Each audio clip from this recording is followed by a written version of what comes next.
Ils sont toujours là. Jusqu'à quand? La question se pose, mais les touristes privilégient la destination Polynésie, encore épargnée par le virus.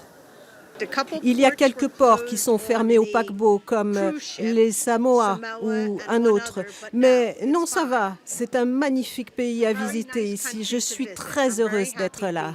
On leur répond que pour l'instant, effectivement, à Tahiti, on est préservé, on n'a aucun cas déclaré et à la limite, tant mieux pour nous.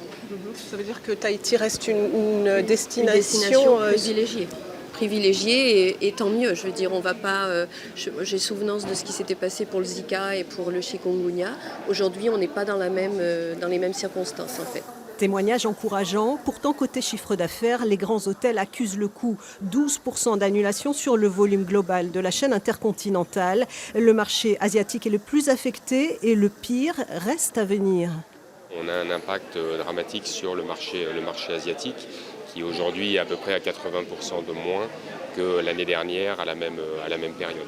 L'année 2020 va être bien évidemment impactée dramatiquement par cette situation, puisque encore une fois on est là au cœur de notre prise de réservation pour la haute saison et ces réservations ne rentrent pas ou peu, la clientèle internationale étant un petit peu effrayée par le fait de voyager.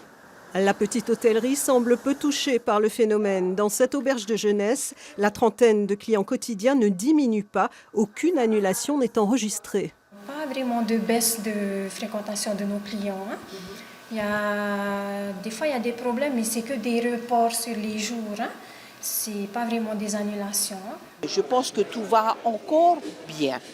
Parce qu'il n'y a pas encore de cas avérés en Polynésie, c'est ça? Voilà, il n'y a pas encore de cas avérés en Polynésie. Et puis je pense qu'il ne faut pas non plus aller dans cette psychose à vouloir tout arrêter.